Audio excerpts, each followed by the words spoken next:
Virtualmente todos en la Tierra, sin considerar su religión o nacionalidad, reconocen que existe alguna especie de batalla ocurriendo en el mundo, entre las fuerzas del bien y del mal. Una lucha colosal entre la luz y las tinieblas, la verdad y el error, la opresión y la libertad, lo bueno y lo malo, y finalmente, la vida y la muerte. ¿Cuál es la historia entre esta paradoja evidente? Muchas religiones, así como la Biblia, enseñan que tras el velo tridimensional del mundo físico que vemos, existe otro mundo espiritual que no podemos ver. En esta realidad invisible a nuestro alrededor, sé supremo y justo contra el villano más atroz y maligno. La gran pregunta es, ¿quiénes son esos contendientes y cómo, dónde y cuándo comenzó esta crisis cósmica? Este es el misterio más grande de todas las edades y la historia más fascinante y verdadera que jamás haya sido contada. Esta crisis envuelve a cada persona sobre la Tierra. Sí, a cada persona.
La historia humana ha estado llena de escenas de guerra, y todas las personas han experimentado conflictos. Pero para entender el origen del mal, debemos viajar al pasado, a la primera guerra en el universo. Porque esta guerra no ocurrió en la Tierra. Antes de que nuestro mundo existiera, hubo una guerra en el cielo. Hasta las palabras guerra en el cielo suenan como la última paradoja. Es casi inimaginable para todos que pudiera haber batallas y conflictos entre las creaciones perfectas de Dios en el paraíso. ¿Qué pudo haber causado este conflicto celestial? Por fortuna, un libro antiguo llamado la Biblia nos da suficientes detalles para poder atar los asombrosos cabos. Aunque trágica, también es una increíblemente tierna historia de amor, que va desde el principio de los tiempos tocándonos personalmente a usted, a mí y a cada uno de los individuos de la Tierra. Nuestra historia comienza hace tiempo, en la misma capital del universo, en un lugar llamado Cielo que estaba lleno de seres angelicales que amaban hacer la voluntad de Dios. Bajo el justo y amoroso gobierno del Creador, todo el cielo disfrutaba de una existencia de felicidad y dicha perfecta. El príncipe supremo del cielo y comandante de los ángeles era el todopoderoso y amoroso Hijo de Dios, mejor conocido con el nombre que tomó cuando vino a la tierra, Jesús. Él era uno en propósito y mente con Dios el Padre. El cielo, bajo el mandato compasivo del Padre, Hijo y Espíritu Santo, probó ser un maravilloso lugar de paz y alegría. Para llevar a cabo las órdenes de Dios, la Trinidad estaba rodeada de un océano virtual de innumerables espíritus ministradores llamados serafines y querubines, o mejor conocidos como ángeles. Estas poderosas e inteligentes criaturas descubrieron su mayor alegría al cumplir las órdenes del Todopoderoso. Pero Dios creó un extraordinario ángel para servir como líder de la multitud celestial entera. La Biblia nos dice que su nombre era Lucifer, que significa portador de luz. Este querubín fue el más grande ser creado por Dios y tenía la posición más cercana al trono de Dios, y estaba directamente bajo la autoridad de Jesús. El trabajo de Lucifer era comunicar la luz y el conocimiento de la voluntad de Dios a todos los otros ángeles. Lucifer fue el ser más espléndido creado por Dios. Era cautivamente hermoso y dotado con poderes asombrosos de liderazgo y organización. Entre los ángeles, él fue muy admirado, respetado y amado como amigo. Aunque Dios previó la miseria que estaba a punto de ser introducida por Lucifer al reino de la luz.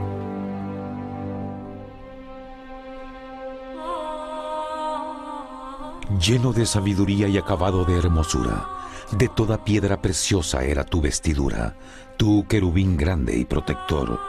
Yo te puse en el santo monte de Dios. Allí estuviste, en medio de las piedras de fuego te paseabas. Perfecto eras en todos tus caminos, desde el día en que fuiste creado, hasta que se halló en ti maldad. Cuando Lucifer pudo darse cuenta de su belleza y poder, su corazón comenzó a cambiar gradualmente. Permitió que su enfoque se alejara de Dios y dirigió su amor hacia él mismo. Tal vez nunca entenderemos el cómo y el por qué estas semillas de rebelión germinaron en su corazón. Pero el profeta Isaías nos da una visión del pensamiento de Lucifer. ¿Cómo caíste del cielo, oh lucero, hijo de la mañana? Cortado fuiste por tierra, tú que debilitabas a las naciones, tú que decías en tu corazón, subiré al cielo en lo alto, junto a las estrellas de Dios. Levantaré mi trono, sobre las alturas de las nubes subiré, y seré semejante al Altísimo. Lucifer gradualmente comenzó a codiciar el poder de Dios, pero no su personalidad. Al pensar en sus propias habilidades y belleza extraordinarias, los cancerosos tentáculos del orgullo y autoadmiración cautivaron su mente. Este resentimiento y envidia finalmente lo llevó a violar la sagrada ley de Dios y a rebelarse contra su gobierno. Necesitamos hacer una pausa y dejar algo en claro. Desde el principio, Dios ordenó que las leyes de la física gobernaran al mundo material en que vivimos. Sin esas leyes naturales, el universo sería un caos. Del mismo modo, las leyes morales de Dios siempre han provisto seguridad y estabilidad al cosmos. Algunos piensan que los 10 mandamientos no existieron, hasta que el Señor los entregó a través de Moisés en el monte Sinaí. Pero las Escrituras nos enseñan que los principios de las leyes de Dios han existido por toda la eternidad, pues son la base fundamental de su paradisíaco reino de amor. Fieles son todos sus mandamientos, afirmados eternamente y para siempre, hechos en verdad y rectitud. Los 10 mandamientos son un resumen de las características de un Dios de amor. Los primeros 4 mandamientos describen quién es Dios, su poder, su territorio y autoridad. Los últimos 6 describen cómo es Dios, su honestidad, su pureza, su fe. Todas estas cosas siempre han sido verdad y siempre serán verdad. Ahora, por primera vez en la historia de la eternidad, Lucifer comenzó a violar estos principios perfectos. Lucifer sabía que si iba a compartir el poder y estatus de Dios, necesitaría apoyo. Así que se puso a trabajar. Comenzó tortuosamente a circular entre los ángeles plantando semillas de duda y descontento con respecto al liderazgo de Dios. Al mismo tiempo, sutilmente hacía notar sus propias virtudes. Él insinuó que Dios abusaba de su poder divino y sus leyes restringían la verdadera libertad y felicidad de sus criaturas.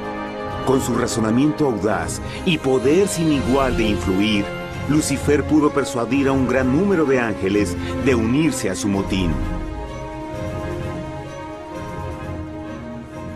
Tal vez se pregunten, ¿cómo es que tantos ángeles inteligentes pudieron ser embaucados para seguir a este desertor? Tengan en cuenta que hasta este punto ningún ángel había escuchado una mentira.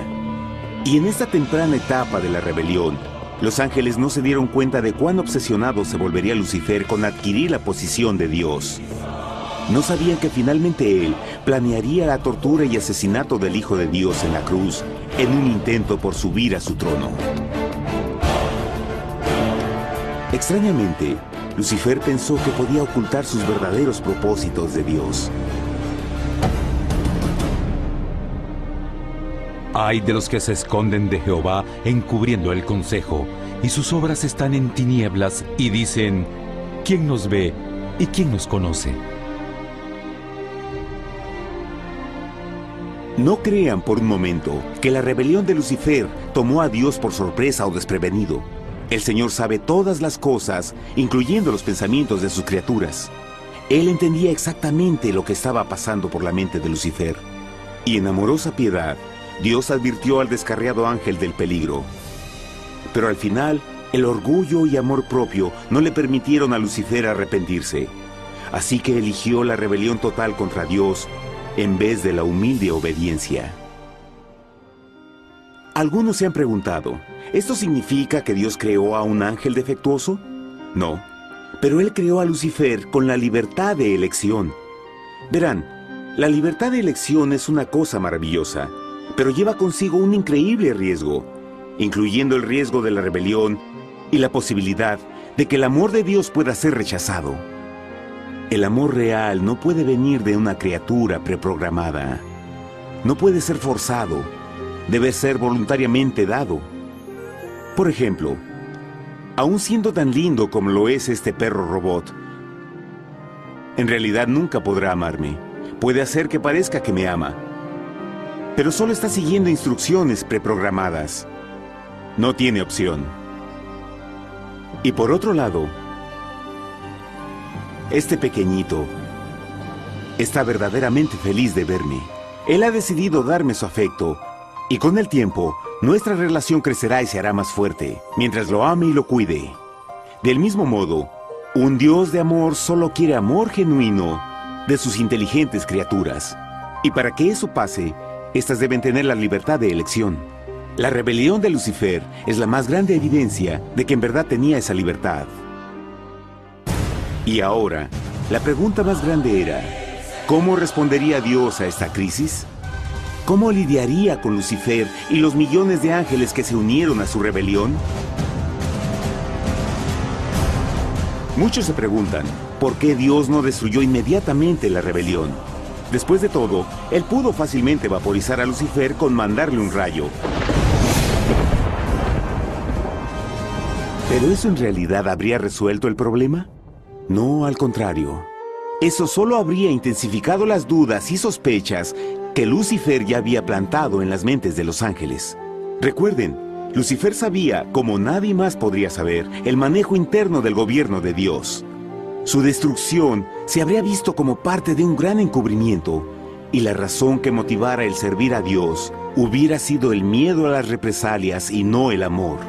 No, el Señor sabía en su sabiduría que la mejor forma de enfrentar la crisis era permitiendo que siguiera su curso. Esta sería la única forma en que se aseguraría de que el mal no se levantara otra vez. Dejad crecer juntamente lo uno y lo otro hasta la siega. Y al tiempo de la siega yo diré a los segadores: recoged primero la cizaña y atadla en manojos para quemarla, pero recoged el trigo en mi granero. En la parábola del trigo y la cizaña, Jesús describe que un tiempo de crecimiento es necesario para que una planta revele su naturaleza. En su entendimiento infinito, Dios sabía que con el tiempo el carácter real de Lucifer sería expuesto y que los amargos frutos de su rebelión se volverían visibles a todos. Hasta ahora los ciudadanos del universo no estaban familiarizados con el pecado y a dónde los llevaría. Pero eso cambiaría cuando ellos vieran por sí mismos su terrible naturaleza autodestructiva. Al final, la sabiduría y amor del gobierno de Dios se mantendría por siempre confirmado y el universo estaría seguro.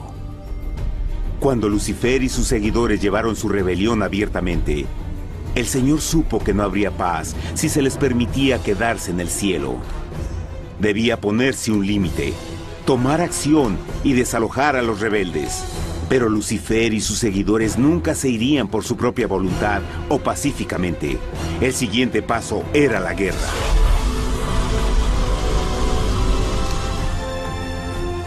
Después hubo una guerra en el cielo.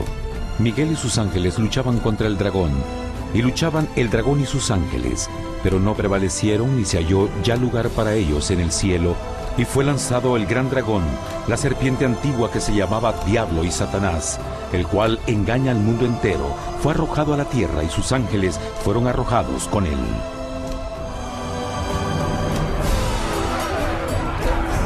La Biblia no nos revela exactamente qué armas se usaron o cuánto duró este conflicto cósmico. Pero esta guerra fue como ninguna que los ojos mortales hayan visto jamás.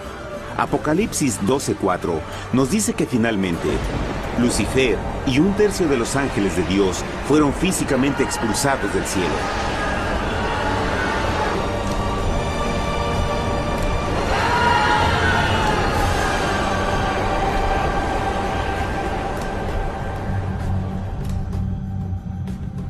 Pero, ¿qué venía después? Lucifer ahora tenía millones de ángeles de su lado, pero necesitaba un pedazo de suelo desde el cual continuar su rebelión. Pronto, demasiado pronto, el universo comenzó a entender lo doloroso y costoso que el pecado podría llegar a ser. Y la guerra no había terminado, apenas comenzaba. Lucifer, el portador de luz, ahora se volvió Satanás, el adversario.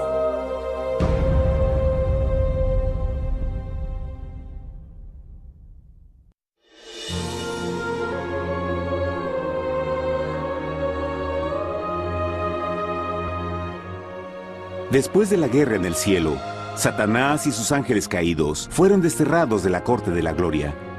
Por un tiempo el diablo y sus demonios vagaron por el universo, buscando inútilmente mundos que se compadecieran y que se unieran a su rebelión. Mientras tanto, el corazón de Dios sentía intensamente el vacío que creó la pérdida de Lucifer y sus ángeles. Y el Padre, Hijo y Espíritu Santo regresaron a su trabajo favorito, el maravilloso trabajo de la creación. Decidieron hacer un mundo nuevo, lleno con una variedad de asombrosas y diversas criaturas de amor. Este nuevo mundo sería único, porque las criaturas principales serían hechas a la imagen de Dios. Para ellos, el Señor también les daría dominio de este nuevo planeta que conocemos como Tierra. En el principio creó Dios la tierra, y vio Dios todo cuanto había hecho, y era bueno en gran manera. ¡Qué imagen tan asombrosa! Dios forma un nuevo mundo, nuestro planeta Tierra. Y con cada maravilloso día de la creación, algo nuevo y espectacular entraba a formar parte de la escena. Por ejemplo, en el tercer día Dios habló y vegetación hermosa y exuberante saltó a la existencia. Plantas de todos los colores, formas y tamaños. En el quinto día, el mundo estaba lleno con asombrosas, exóticas criaturas que podían ya sea elevarse por los cielos o deslizarse libremente por las aguas azules, y algunas podían hacer ambas cosas. El sexto día vio la presentación de una variada y diversa multitud de animales terrestres. Desde el gigante elefante hasta la pequeña ardilla, cada uno encontró un hogar en el nuevo planeta y un lugar para vivir en armonía con el resto de la creación. Y también en el sexto día, Dios creó al hombre. Entonces dijo Dios: hagamos al hombre a nuestra imagen, conforme a nuestra semejanza. Entonces Jehová formó al hombre del polvo de la tierra y sopló en su nariz aliento de vida, y fue el hombre un ser viviente. Y Jehová plantó un huerto en Edén, al oriente, y puso ahí al hombre que había formado.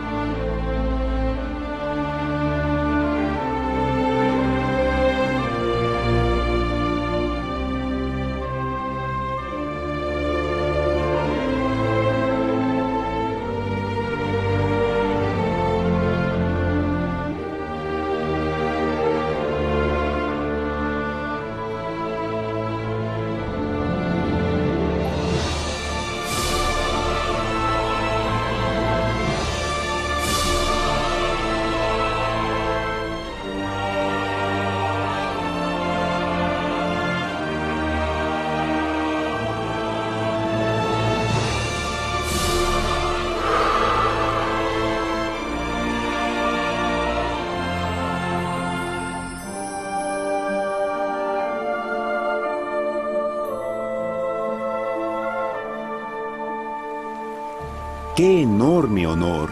Ser creado a la semejanza de Dios. Ser un individuo libre pensador y totalmente autónomo. Al principio, el hombre no notaba su desnudez. Probablemente eso fue porque antes del pecado, él estaba vestido con gloria y luz.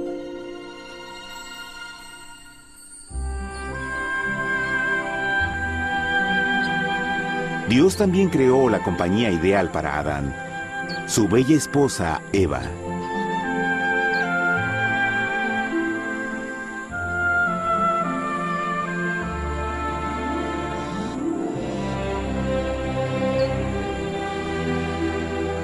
La alegre pareja fue colocada en un magnífico jardín perfectamente diseñado para aumentar su felicidad. A Adán, Eva y a las otras criaturas de la tierra también les dieron el privilegio divino de procrearse a su propia imagen. La intención de Dios fue que la raza humana tuviera dominio sobre este paraíso perfecto para siempre. Eternamente felices y sanos, trabajarían con la flora del jardín de Dios, mientras disfrutaban del afecto y compañía de todas las criaturas bajo su cuidado. El ambiente que nuestros primeros padres experimentaron fue muy diferente al mundo de hoy. Las rosas no tenían espinas, los insectos no mordían ni picaban, y los leones y ovejas jugueteaban juntos. Pero la bendición más grande era que los humanos vivían en perfecta armonía con su Creador.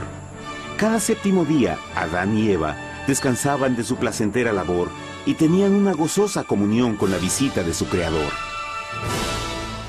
Era un mundo espléndido y maravilloso. Y este estado de felicidad habría continuado por la eternidad si nuestros primeros padres hubieran mostrado fidelidad con una simple prueba. Pero del árbol del conocimiento del bien y del mal no comerás, porque el día que de él comas ciertamente morirás. Puesto que el adversario había contaminado el universo con su rebelión, el Señor vio la necesidad de una simple prueba de amor y lealtad. ¿Recuerdan? Los ángeles buenos vieron a un tercio de sus amigos ser expulsados del cielo durante la guerra. ¿Cómo podrían estar seguros que estos nuevos humanos no se unirían a Lucifer y causarían más problemas? Así que el Señor plantó un árbol único en el jardín. Un árbol cuyo fruto no debía ser comido so pena de muerte. Al pasar esta simple prueba de obediencia, Adán y Eva mostrarían su lealtad hacia Dios y su fe en su palabra. Aún más, era una prueba de amor. Por eso Jesús dijo en Juan 14, «Si me amáis, guardad mis mandamientos». Pero alguien más supo de esta prueba de fe y estaba determinado a usarla en su favor. Satanás estaba muy celoso de los humanos, quienes felices disfrutaban de la bendecida vida que él perdió. Su feliz existencia estaba en total contraste con la suya, la cual ahora estaba llena de culpa, pecado y miseria. En su resentimiento y enojo, no estaba dispuesto a dejar a la pareja en paz, pues el pecado siempre buscará arrastrar a otros consigo.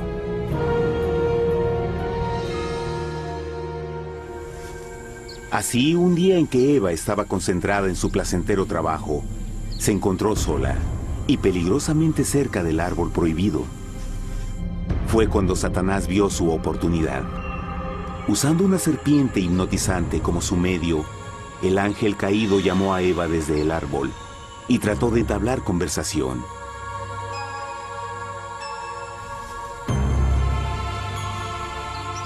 Sus palabras encantadoras fueron cuidadosamente calculadas para infundir desconfianza a Dios.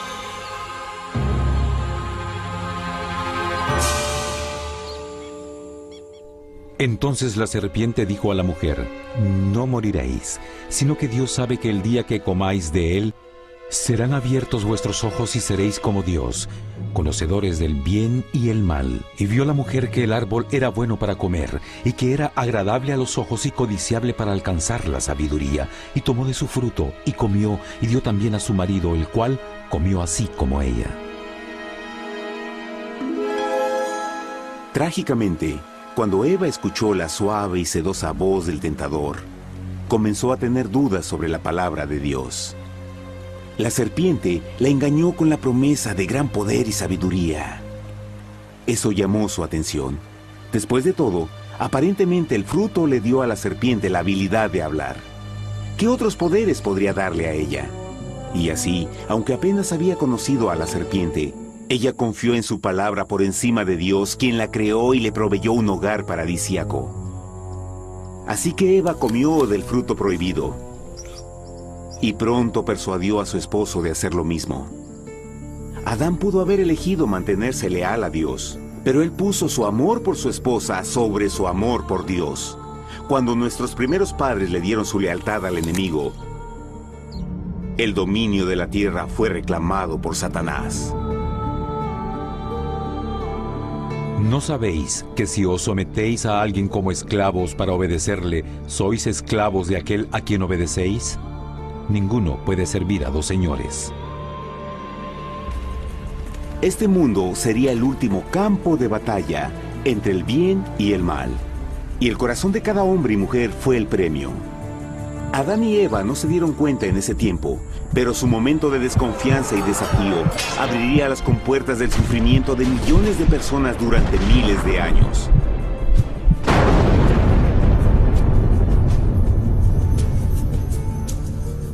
Por tanto, como el pecado entró en el mundo por un hombre, y por el pecado la muerte, así la muerte pasó a todos los hombres, por cuanto todos pecaron. Nuestros primeros padres pronto se enfrentaron al terrible resultado de su pecado. En su estado santo, Adán y Eva resplandecían con túnicas de gloria. Después de pecar, sus túnicas naturales de luz se desvanecieron y se sintieron mortificados con la sensación de su desnudez. Vergüenza y temor reemplazaron su alegría y paz y trataron de cubrir su desnudez con hojas. Ahora también se encontraban bajo la constante influencia del diablo. Cediendo a la tentación, habían debilitado su naturaleza y Satanás había ganado poder sobre la humanidad. Las personas no podían resistir a las tentaciones del diablo con su propia fuerza. Por último, y lo más aterrador, se encontraban viviendo bajo la pena de muerte inminente. Dios les había advertido que la desobediencia traería la muerte. Ya habían experimentado la muerte espiritual. ¿Cuánto tiempo pasaría para que sufrieran la muerte física también? En ese punto su futuro no tenía nada más que oscuridad y desesperación. Echó pues fuera al hombre, y puso al oriente del huerto de Edén querubines, y una espada encendida que se revolvía por todos lados para guardar el camino del árbol de la vida. Igual que el pecado provocó que los ángeles caídos fueran expulsados de su hogar celestial, ahora por la desobediencia, Adán y Eva fueron sacados de su jardín, su hogar en el paraíso. Todo a su alrededor estaba cambiando rápidamente y la humanidad se encontró susceptible a las penas, enfermedades y finalmente a la muerte. Hasta los animales y plantas estaban infectados por la terrible maldición. Las espinas y cardos ahora aparecían en árboles y flores, y los animales que anteriormente eran gentiles comenzaron a matarse y devorarse unos a otros. El peor resultado fue que el pecado separó a la humanidad de Dios. Pero vuestras iniquidades han hecho división entre vosotros, y vuestro Dios y vuestros pecados han hecho ocultar de vosotros su rostro para no oír. En la creación, a Adán y Eva se les dio el honor de hablar con los ángeles y hasta con el Hijo de Dios cara a cara. Pero Dios es tan puro y santo que ningún mal puede existir en su presencia. Ahora que los primeros humanos habían pecado, Dios alejó su santa presencia de ellos por su propia protección.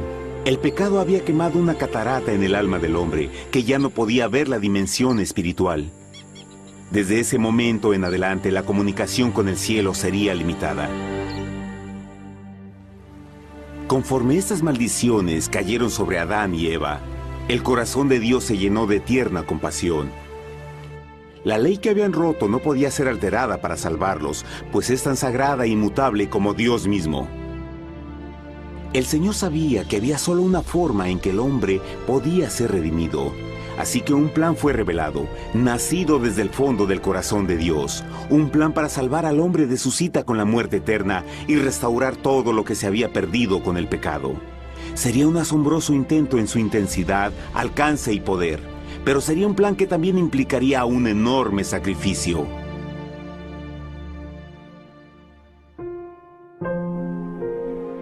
En esto se mostró el amor de Dios para con nosotros, en que Dios envió a su Hijo unigénito al mundo para que vivamos por Él. En esto consiste el amor, no en que nosotros hayamos amado a Dios, sino en que Él nos amó a nosotros y envió a su Hijo en propiciación por nuestros pecados. Las Escrituras claramente enseñan en Romanos 6:23, el costo del pecado es la muerte. La ley rota demandaba la vida del pecador. Y solo había uno en todo el universo que podía calificar como sustituto de la humanidad. El Creador solo podía pagar la deuda de sus criaturas al tomar su lugar. Así, Jesucristo, el Hijo de Dios, por voluntad aceptó dejar la pureza, gloria y seguridad del cielo. Él vendría a morir en nombre del hombre en su malvado y renegado planeta. Él nacería como un inocente e indefenso bebé, soportaría una vida de pena y vergüenza, y aún así viviría una perfecta y victoriosa vida. Finalmente, Él tendría una muerte humillante para poder ser sustituto de la humanidad caída. Por su sacrificio, la humanidad asombrosamente recibiría una oportunidad más de tener vida eterna. Su sangre proveería el rescate para el mundo que había sido raptado por Satanás. Este maravilloso plan de redención fue gráficamente ilustrado en el sistema de sacrificios de animales ordenado por Dios después de la caída del hombre. El Señor había advertido a Adán y Eva que morirían el día que comieran del fruto prohibido. ¿Y cómo fue que permanecieron vivos? La Biblia nos dice que inmediatamente después de su pecado, Dios les proveyó ropa en la forma de pieles animales. Es digno de notar que Apocalipsis se refiere a Jesucristo como la oveja, que fue muerto desde el principio del mundo. Esto indica que una oveja fue sacrificada el mismo día para prevenir sus muertes inmediatas. Por fe, en este sacrificio sus muertes fueron simbólicamente transferidas de ellos a la criatura inocente. La oveja, por supuesto, era la representación de Jesús. Y así, un rayo de esperanza fue provisto en una situación de aparente oscuridad y desesperación. A través del arrepentimiento y la fe en la sangre del Mesías venidero, cualquier humano podría ser una vez más hijo de Dios. Pero a pesar de este maravilloso plan, Satanás aún tenía dominio sobre la tierra, y la vida en este mundo no sería fácil. En el mundo tendréis aflicción, pero confiad, yo he vencido al mundo. Naturalmente, muchos se preguntan, ¿cómo un Dios amoroso y poderoso permite penas y sufrimiento en nuestro mundo actual? Pero está claro desde el Génesis que Dios nunca quiso que conociéramos la pena y tribulaciones de esta vida. Cuando el mundo salió de la mano de Dios, la tierra era un maravilloso paraíso. Fue el pecado de Adán y Eva lo que le dio a Satanás el derecho a reclamar control de este planeta. Debido a su trágica elección, el diablo y sus acólitos ganaron el poder de tentar y atormentar a los humanos, infligiendo la enfermedad, el dolor y el sufrimiento. Podría ser mejor preguntar, ¿por qué Satanás tiene control total sobre la humanidad? Jesucristo. Tal vez ya se dieron cuenta que la muerte de Jesús en la cruz nos dio a cada uno de nosotros la oportunidad de ser salvados. Pero en realidad hizo mucho más que eso. Cuando el Salvador ofreció su vida para redimir a la tierra, ese acto ponía restricciones al control de Satanás sobre la humanidad. Satanás no podría forzar nuestra voluntad y su poder de lastimarnos sería limitado. El sacrificio de Cristo también nos brindó un tiempo de prueba, durante el cual podríamos ver la diferencia entre el gobierno de Dios y el de Satanás, y luego decidir a quién serviríamos. Finalmente, por el sacrificio que hizo Jesús, el reino de Satanás llegará a su final. Y un día la tierra será devuelta al hombre, más maravillosa de lo que era al principio. Aunque Adán y Eva comenzaron sus vidas como exiliados del paraíso, aún tenían esperanza. Dios les proveyó de pieles de animales sacrificados para cubrirse. Pero lo más importante, Él les prometió la sangre del Cordero de Dios para pagar por su pecado si aceptaban a Cristo y se arrepentían. Una gran pregunta permanece: ¿las personas aceptarían el generoso regalo de Dios? ¿Cómo escaparemos si descuidamos una salvación tan grande? La asombrosa historia que acaban de escuchar es verdad y los afecta. Pues por el deseo de Satanás de ser Dios y la desconfianza y desobediencia de Adán y Eva, todos nos encontramos en una situación peligrosa. Por una parte, la humanidad ha sido grandemente favorecida por Dios con una segunda oportunidad de recuperar nuestro hogar del Edén. Por otra parte, si desistimos de aprovechar esta gran oportunidad, nos volveremos esclavos de Satanás y finalmente seremos destruidos cuando Dios limpie el universo del pecado. Amigos, no hay mejor tiempo para elegir a Jesús que justo ahora. Ninguno de nosotros sabe cuánto más tendremos que vivir en esta tierra. Nuestras vidas pueden terminar instantáneamente. Jesús ha mostrado gran interés en su bienestar y su amor por ustedes lo llevó a proveernos con un escape de la futura destrucción. Él solo le pide que lo acepte, se arrepienta de sus pecados. A través de Cristo pueden encontrar perdón y recibir un nuevo corazón para volverse como Él en carácter. Las tristes noticias son que Satanás se mueve en toda forma posible para evitar que acepten el regalo de la salvación de Dios. Debido a la actividad de la vida, el amor al dinero o alguna otra distracción fascinante, Él trabaja para mantenerlos ocupados y alejados de lo que en realidad importa, su salvación eterna. Para que entienda, la realidad de la situación es que si no elige a Jesús, por omisión está eligiendo a Satanás. Aunque la terrible elección de Adán y Eva trajo muerte y miseria inauditas, usted tiene la oportunidad de tomar una mejor decisión. Dios le está ofreciendo una paz que satisface el anhelo más profundo en su alma y una alegría que lo sacará de las tribulaciones de este mundo. El deseo que tiene el corazón de Dios es que sea salvado y esté con Él en el paraíso. Pero el único que puede mantenerlo fuera del cielo es usted. Imagine lo trágico que sería si innecesariamente rechaza este precioso regalo. Usted puede elegir hoy aceptar la salvación que Dios ha prometido. De hecho, en este mismo momento puede aceptar la vida eterna a través de Jesucristo. ¿Puedo invitarlo a que me acompañe ahora mismo en una simple oración aceptando su maravillosa oferta? Por favor, repita después de mí. Querido Padre Celestial, vengo a ti ahora y humildemente pido tu perdón. Señor, confieso que soy un pecador y he violado tu santa ley. Entiendo que la pena por el pecado es la muerte. Creo que Jesucristo sufrió y murió en la cruz para tomar el castigo por todos mis pecados. Creo que Jesús resucitó de la muerte y lo acepto como mi Salvador personal. A partir de este momento en adelante, te doy mi corazón y confío en que tú serás el Señor de mi vida. Por favor, perdona todos mis pecados y envía a tu Espíritu a ayudarme a hacer tu voluntad. Te agradezco por tu gran amor y acepto tu regalo de vida eterna. Y yo oro por estas cosas en nombre de Jesús. Amén.